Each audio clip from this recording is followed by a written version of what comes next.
안녕하세요. 책방 순이입니다. 오늘은 한국 대표 소설 선집 김유정 작가님의 금 따는 콩밭을 읽겠습니다. 금 따는 콩밭, 김유정. 땅속 저 밑은 늘 음침하다. 고달픈 간드레불, 맥없이 푸르기하다. 밤과 달라서 낮엔 되우 흐릿하였다. 겉으로 황토장벽으로 앞뒤 좌우가 콩 막힌 좁직한 구덩이. 흡사히 무덤 속같이 귀중중하다. 싸늘한 침묵, 쿠더부레한 흙내와 징그러운 냉기만이 그 속에 자욱하다.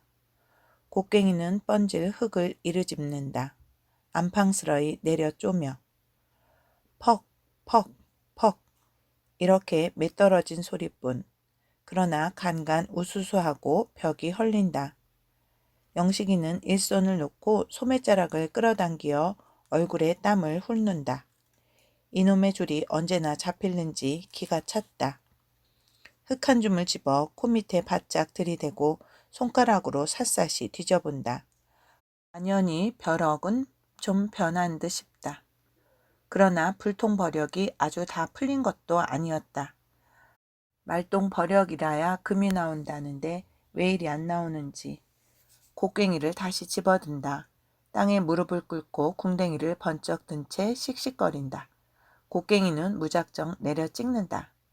바닥에서 물이 스미어 무릎팍이 흥건히 젖었다. 굿 엎은 천판에서 흙방울은 내리며 목덜미로 굴러든다. 어떤 때에는 윗벽에 한쪽이 떨어지며 등을 탕 때리고 부서진다. 그러나 그는 눈도 하나 깜짝하지 않는다. 금을 캔다고 콩밭 하나를 다 잡쳤다. 약이 올라서 죽을 둥살둥. 눈이 뒤집힌 이 판이다. 손바닥에 침을 탁 뱉고 곡괭이 자루를 한번 고쳐 잡더니 쉴 줄 모른다. 등 뒤에서는 흙 긁는 소리가 드윽드윽 난다. 아직도 버력을 다 못 친 모양. 이 자식이 일을 하나 시졸하나. 남은 속이 바직 타는데 웬 배심이 이리도 좋아. 영식이는 살깃 띈 시선으로 고개를 돌렸다. 아무 말 없이 수제를 노려본다. 그제야 꾸물꾸물 바지개에 흙을 담고 등에 메고 사다리를 올라간다. 굿이 풀리는지 벽이 우쭐하였다. 흙이 부서져 내린다. 전날이라면 이곳에서 아내 한 번 못 보고 생죽음이나 안 할까 털끝까지 쭈삣할 게다. 그러나 인젠 그렇게 되고도 싶다. 수제란 놈하고 흙더미에 묻히어 한꺼번에 죽는다면 그게 오히려 날 게다. 이렇게까지 몹시 미웠다. 이놈 풍치는 바람에 애꿎은 콩밭 하나만 결단을 냈다. 뿐만 아니라 모두가 낭패다. 세벌론도 못 맸다. 눈두개 풀은 성큼 자란 채 어지러이 널려있다. 이 기미를 알고 지주는 대로하였다. 내년부터는 농사질 생각 말라고 발을 굴렀다. 땅은 암만을 파도 지수가 없다. 이만해도 5길은 헐쩍 넘었으리라. 좀 더 짚어야 오를지 혹은 북으로 밀어야 오를지 우두커니 망설거린다. 금점 일에는 풋등이다. 입대껏 수제의 지위를 받아 일을 하여 왔고 앞으로도 그러해야 금을 딸 것이다. 그러나 그런 칙칙한 짓은 안 한다. 이리와 이것 좀 파게.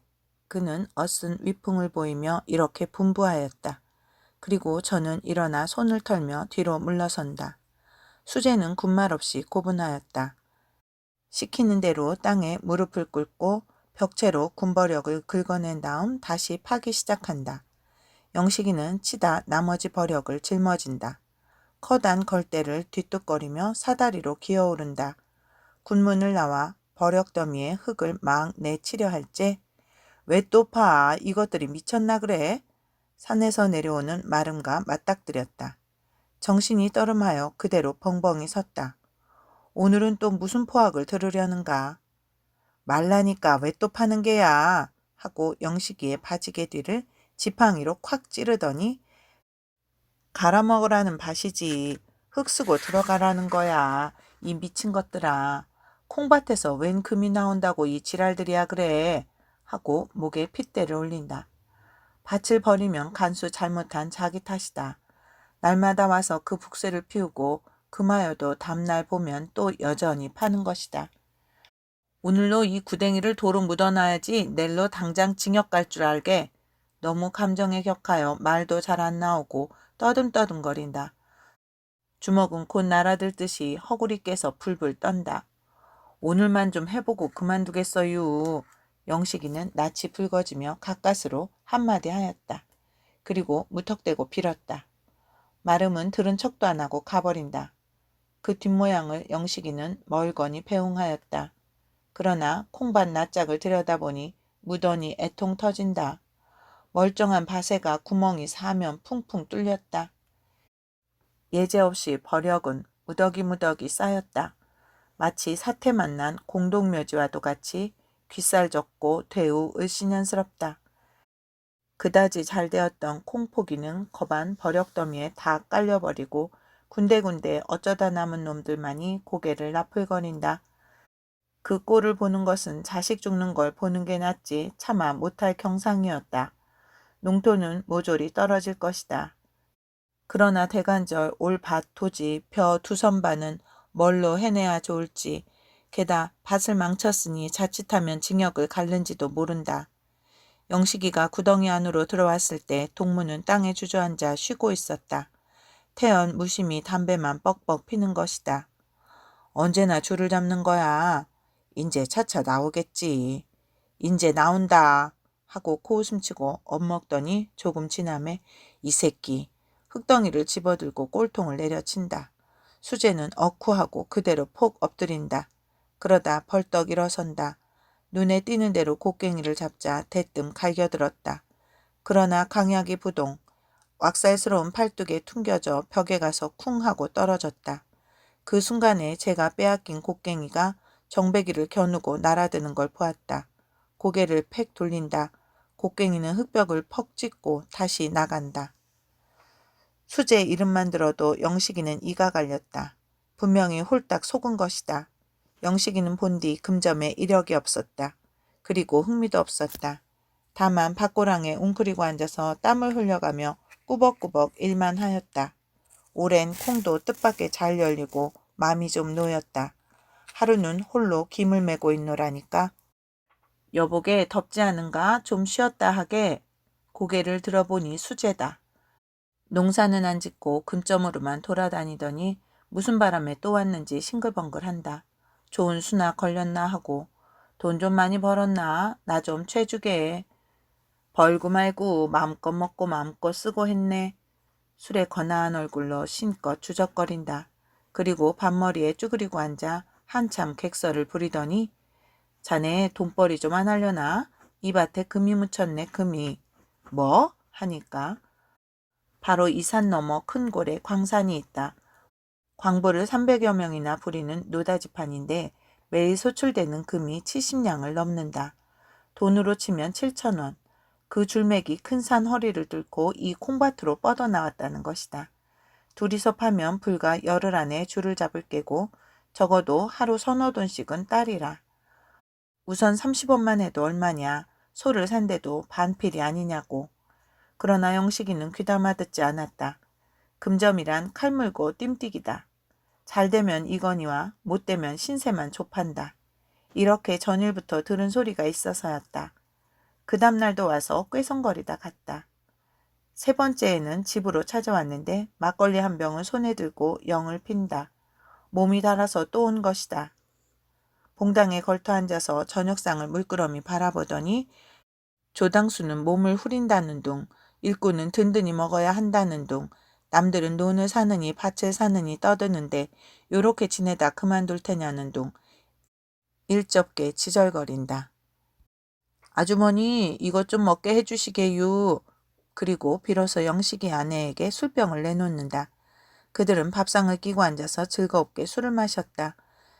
몇 잔이 들어가고 보니 영식이의 생각도 저욱이 돌아섰다. 딸은 1년 고생하고 끼 콩 몇 섬 얻어먹느니 보다는 금을 캐는 것이 슬기로운 짓이다. 하루에 잘만 캔다면 한 해에 줄곧 공들인 그 수확보다 훨씬 이익이다. 올봄 보낼제 비료값 품삯 빚에 빚진 7원 까닭에 나날이 졸리는 이 판이다. 이렇게 지지하게 살고 말 바에는 차라리 가로지나 세로지나 사내 자식이 한번 해볼 것이다. 내일부터 우리 파보세. 돈만 있으면이야 그까지 콩은. 수재가 안달스리 재우쳐 보챌째 선뜻 응낙하였다. 그래 보세. 빌어먹을 거 안됨 고만이지. 그러나 꽁무니에서 죽을 마시고 있던 아내가 허구리를 쿡쿡 찔렀게 망정이지 그렇지 않았더면 좀 주저할 뻔도 하였다. 아내는 아내대로의 셈이 빨랐다. 시체는 금점이 판을 잡았다. 섣부르게 농사만 짓고 있다간 결국 비렁뱅이밖에는 더 못된다. 얼마 안 있으면 산이고 논이고 밭이고 할 것 없이 다 금장이 손에 구멍이 뚫리고 뒤집히고 뒤죽박죽이 될 것이다. 그때는 뭘 파먹고 사나. 자 보아라. 머슴들은 짜위나 한 듯이 일하다 말고 후딱하면 금점으로들 내빼지 않는가. 일꾼이 없어서 오랜 농사를 질 수 없으니 마느니 하고 동리에서는 떠들썩하다.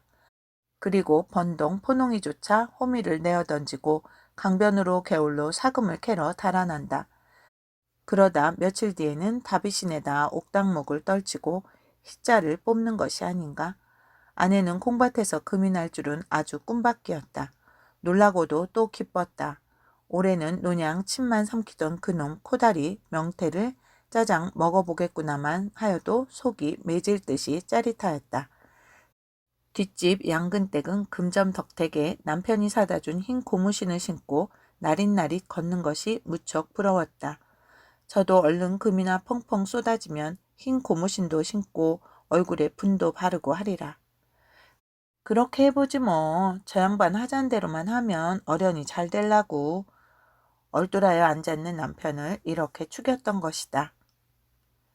동이특이 무섭게 콩밭으로 모였다. 수재는 진언이나 하는 듯이 이리 대고 중얼거리고 저리 대고 중얼거리고 하였다. 그리고 덤벙거리며 이리 왔다가 저리 왔다가 하였다. 제 딸은 땅속에 누운 줄맥을 어림하여 보는 맥이었다. 한참을 밭을 헤매다가 산 쪽으로 붙은 한 구석에 딱 서며 손가락을 펴들고 설명한다. 큰 줄이란 본시 산운산을 끼고 도는 법이다. 이 줄이 노다지임에는 필시 익현으로 버듬이 누웠으리라. 그러니 여기서부터 파들어가자는 것이었다. 영식이는 그 말이 무슨 소린지 새기지는 못했다. 많은 금점에는 난다는 수재이니 그 말대로 하기만 하면 영락없이 금태야 나겠지 하고 그것만 꼭 믿었다. 군말 없이 지시에 받은 곳에다 삽을 푹 꽂고 파헤치기 시작하였다. 금도 금이면 애써 키워온 콩도 콩이었다. 거진 다 자란 허울 멀쑥한 놈들이 삽 끝에 으츠러지고 흙에 묻히고 마는 것이다. 그걸 보는 것은 썩 속이 아팠다. 애틋한 생각이 물밀 때 가끔 삽을 놓고 허리를 구부려서 콩잎에 흙을 털어주기도 하였다. 아, 이 사람아, 맥적게 그건 뭘 봐. 금을 캐자니깐? 아니야, 허리가 좀 아파서. 핀잔을 얻어먹고는 좀 열적었다. 하기는 금만 잘 터져 나오면 이까지 콩밭쯤이야. 이 밭을 풀어 논도 만들 수 있을 것이다. 눈을 감아버리고 삽의 흙을 아무렇게나 콩잎 위로 획획 내어 던진다. 구구루 땅이나 파먹지 이게 무슨 지랄들이야. 동리 노인은 뻔질 찾아와서 귀 거친 소리를 하고 하였다. 밭에 구멍을 셋이나 뚫었다. 그리고 대고 뚫는 길이었다. 금인가 난장을 맞을 건가 그것 때문에 농구는 버렸다. 이게 필연코 세상이 망하려는 징조이리라. 그 소중한 밭에다 구멍을 뚫고 이 지랄이니 그놈이 운전할 겐가. 노인은 재물화에 지팡이를 들어 삿대질을 아니할 수 없었다. 벼락 맞느니 벼락 맞어. 염려 말아유. 누가 알래지유. 영식이는 그럴 적마다 대퉁술에 쏘았다. 골김에 흙을 대는 대로 내꼰지고는 침을 탁 뱉고 구덩이로 들어간다. 그러나 마음 한구석에는 언제나 끈하였다. 줄을 찾는다고 콩밭을 통이 뒤집어 놓았다. 그리고 줄이 언제나 나올지 아직 까맣다. 눈도 못 매고 물도 못 보고 벼가 어이 되었는지 그것조차 모른다. 밤에는 잠이 안 와 멀뚱하니 애를 태웠다. 수재는 낙담하는 기색도 없이 늘 한양이었다. 땅에 옹송거리고 시적시적 노량으로 땅만 판다. 줄이 꼭 나오겠나 하고 목이 말라서 물으면 이번에 안 나오거든 내 목을 비게 서슴지 않고 장담을 하고는 꿋꿋하였다. 이걸 보면 영식이도 마음이 좀 뇌는 듯 싶었다. 전들 금이 없다면 무슨 멋으로 이 고생을 하랴. 반드시 금은 나올 것이다. 그제서는 이왕 손에는 하리럭거니와 고만두리라던 절망이 스스로 사라지고 다시금 주먹이 쥐어지는 것이었다. 캄캄하게 밤은 어두웠다. 어디선가 묻개가 요란히 지저댄다. 남편은 진흙투성이를 하고 내려왔다. 풀이 죽어서 몸을 잘 가꾸지도 못하고 아랫목에 축 늘어진다. 이 꼴을 보니 아내는 맥이 다시 풀린다. 오늘도 또 글렀구나. 금이 터지면은 집을 한 채 사간다고 자랑을 하고 왔더니 이내 헛일이었다. 인제 좌지가 나서 낯을 들고 나갈 여무이조차 없어졌다. 남편에게 저녁을 갖다 주고 딱하게 바라본다. 이젠 꼰 양식도 다 먹었는데 새벽에 산재를 좀 지낼 텐데 한 번만 더 꺼와. 남의 말에는 대답 없고 유하게 흘게 늦은 소리뿐. 그리고 들어누운 채 눈을 지그시 감아버린다. 죽거리도 없는데 산재는 무슨. 듣기 시려. 요망 맞은 년 같으니. 이 호통에 아내는 그만 멈칫하였다. 요즘 와서는 무턱대고 공연히 골만 내는 남편이 역 딱하였다. 환장을 하는지 밤잠도 아니 자고 소리만 뻑뻑 지르며 덤벼들려고 든다. 심지어 어린 것이 좀 울어도 이 자식 갖다 내 꼰지라고 북새를 피우는 것이다. 저녁을 아니 먹으므로 그냥 치워버렸다. 남편의 영을 거역기 어려워 양근댁한테로 또다시 안 갈 수 없다. 그간 양식은 줄곧 구워다 먹고 값도 못하였는데 또 무슨 면목으로 입을 벌릴지 난처한 노릇이었다. 그는 생각다. 끝에 있는 염치를 pot제 쏟아던지고 다시 한번 찾아가는 것이다. 마는 딱 맞닥뜨려 입을 열고 내일 산재를 지낸다는데 쌀이 있어야지요 하자니 영 낯이 화끈하고 모닥불이 날아든다. 그러나 그들은 어지간히 착한 사람이었다. 그렇지요. 산신이 번나면 죽도 그럽니다. 하고 말을 받으며 그 남편은 빙그레 웃는다. 워낙이 금점에 장구달아난 몸인 많지 이런 일에는 적잖이 속이 튀었다. 손수 쌀 닷대를 떠다주며 산재란 안지는 몰라도 이왕 지내려면 아주 정성껏 해야 됩니다. 산신이란 노하길 잘하니까요. 하고 비방까지 깨쳐 보낸다. 쌀을 받아들고 나오며 영식이 저는 고마움보다 먼저 미안해 질리어 얼굴이 다시 빨갰다. 그리고 그들 부부 살아가는 살림이 참으로 몹시 부러웠다. 양근댁 남편은 날마다 금점으로 감돌며 버럭더미를 뒤지고 토록을 주워온다. 그걸 온종일 장판돌에다 갈면은 수가 좋으면 2, 3원, 오가도 7, 80전 꼴은 매일 셈이 되는 것이었다. 그러면 쌀을 판다, 피륙을 끊는다, 떡을 한다, 장리를 놓는다. 그런데 우리는 왜 늘 요 꼴인지 생각만 하여도 가슴이 메이는 듯 맥맥한 한숨이 연발을 하는 것이었다. 아내는 집에 돌아와 떡살을 담그었다. 내일은 뭘로 죽을 쑤어 먹을는지 윗목에 웅크리고 앉아서 맞은 쪽에 자빠져 있는 남편을 곁눈으로 살짝 핥겨본다. 남들은 돌아다니며 잘도 금을 주워오련만 저 망나니 제 밭 하나를 다 버려도 금 한 톨을 못 주워오나. 변변치도 못한 사나이 저도 모르게 얕은 한숨이 거푸 2번을 터진다. 밤이 이슥하여 그들 양주는 떡을 하러 나왔다. 남편은 절구에 쿵쿵 빠았다. 그러나 채가 없다. 동네로 돌아다니며 빌려오느라고 아내는 다리에 불풍이 났다. 왜 이리 앉았소? 불 좀 지피지. 떡을 찌다가 어리 빠져서 멍하니 앉았는 남편이 밉살스럽다. 남은 이래저래 애를 죄는데 저건 무슨 생각을 하고 저리 있는 건지. 낫으로 삭정이를 탁탁 조겨서 던져주며 아내는 은근히 훅닭이었다. 닭이 2회를 치고 나서야 떡은 되었다. 아내는 시루를 이고 남편은 겨드랑이에 자리떼기를 꼈다. 그리고 캄캄한 산길을 올라간다. 비탈길을 얼마 올라가서야 콩밭은 놓였다.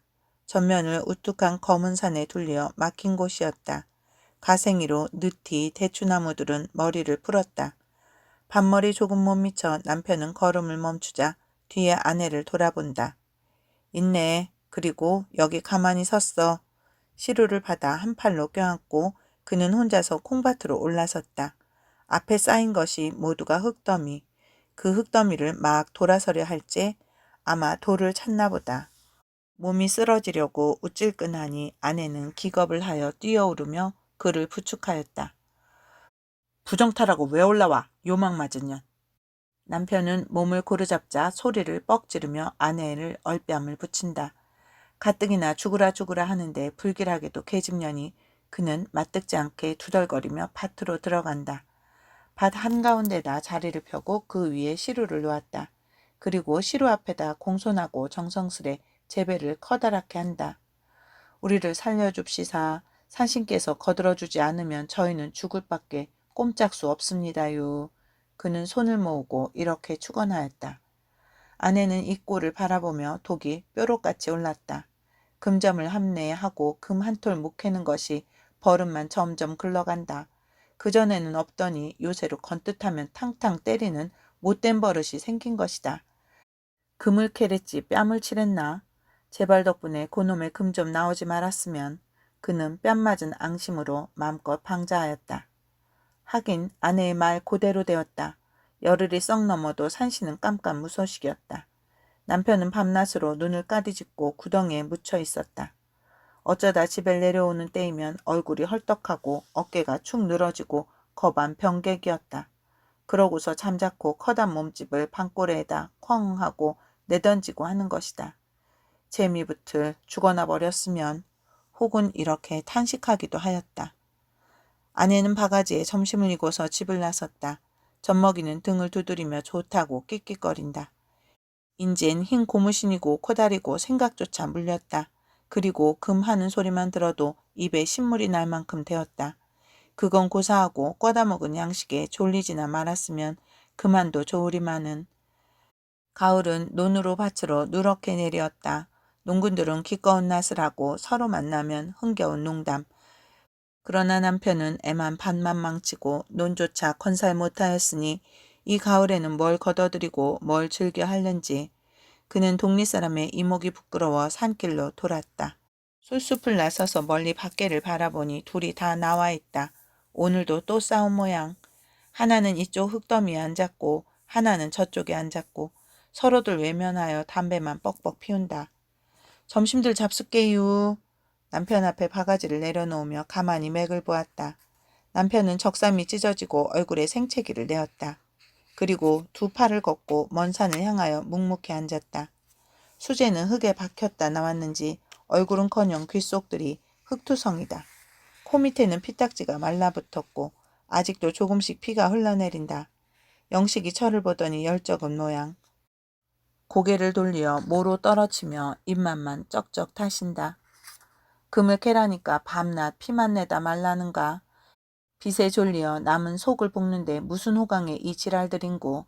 아내는 못마땅하여 눈가에 살을 모았다. 산재 지낸다고 꼬운 것은 언제나 갚는다지요. 뚱하고 있는 남편을 향하여 말끝을 꼬부린다. 그러나 남편은 눈썹 하나 까딱하지 않는다. 이번에는 어조를 좀 돋우며 갚지도 못할 걸 왜 꼬으라고 했지요? 하고 얼추 호령이었다. 이 말은 남편의 채 가라앉지도 못한 분통을 다시 건드린다. 그는 벌떡 일어서며 황밤 주먹을 쥐어 낭창할 만치 아내의 꼴통을 후렸다. 계집년이 방정맞게. 다른 것은 모르나 주먹에는 아찔이었다. 멋없이 덤비다간 골통이 부서진다. 암상을 참고 발을을 하다가 이윽고 아내는 등에 업은 언내를 끌어들었다. 남편에게로 그대로 밀어던지니 아이는 까르륵하고 숨 모는 소리를 친다. 그리고 아내는 돌아서서 혼잣말로 콩밭에서 금을 딴다는 쑥맥도 있담 하고 빗대놓고 비양거린다. 이년아 뭐? 남편은 대뜸 달겨들며 그 볼치에다 다시 올찬 황밤을 주었다. 적은하면 계집이니 위로도 하여 주련마는 요건 분만 폭폭 질러놓으려나. 얘 입 빌어먹을 거 이판사판이다. 너하고 안 산다. 오늘로 가거라. 아내를 와락 떠다밀어 논둑에 젖혀놓고 그 허구리를 발길로 퍽 질렀다. 아내는 입을 헉하고 벌린다. 내가 허라고 옆구리를 쿡쿡 찌를 째는 언제냐. 요 집안 망할년. 그리고 다시 퍽 질렀다. 연하여 또 퍽. 이 꼴들을 보니 수재는 조바심이 일었다. 저러다가 그 분풀이가 다시 제게로 슬그머니 올마올 것을 지레 채웠다. 인제 걸리면 죽는다. 그는 비슬비슬하다 어느 틈엔가 구덩이 속으로 시나브로 없어져 버린다. 볕은 다사로운 가을 향취를 풍긴다. 주인을 잃고 콩은 무거운 열매를 둥글둥글 흙에 굴린다. 맞은 쪽 산 밑에서 벼들을 베며 기뻐하는 농군의 소리. 터졌네 터져! 수재는 휘둥그렇게 군문을 튀어나오며 소리를 친다. 손에 흙 한 줌이 잔뜩 쥐었다. 뭐? 하다가 금줄 잡았어 금줄? 응 하고 외마디를 남기자 영식이는 수재 앞으로 살같이 달려들었다. 헝겁지겁 그 흙을 받아들고 샅샅이 헤쳐보니 따는 재래에 보지 못하던 불구죽죽한 황토이었다. 그는 눈에 눈물이 핑 돌며 이게 원줄인가? 그럼 이것이 곱색줄이라네. 한 포에 대돈씩은 넉넉 잡히대. 영식이는 기쁨보다 먼저 기가 탁 막혔다. 웃어야 오를지 울어야 오를지 다만 입을 반쯤 벌린 채 수재의 얼굴만 멍하니 바라본다. 이리 와봐. 이게 금이래. 이윽고 남편은 아내를 부른다. 그리고 내 뭐랬어. 그러게 해보라고 그랬지 하고 설면설면 덤벼오는 아내가 한결 어여뻤다. 그는 엄지가락으로 아내의 눈물을 지워주고 그러고 나서 껑충거리며 구덩이로 들어간다. 그 흙 속에 금이 있지요? 영식이 처가 너무 기뻐서 코다리에 고래등 같은 집까지 연상할 때 수재는 시원스러이 네, 한 포대에 50원씩은 나와요 하고 대답하고 오늘 밤에는 꼭 정령코 꼭 달아나리라 생각하였다. 거짓말이란 오래 못 간다. 뽕이 나서 뼈다귀도 못 추리기 전에 훨훨 벗어나는 게 상책이겠다. 1935년 3월 개벽 속간 4호에 실린 글입니다.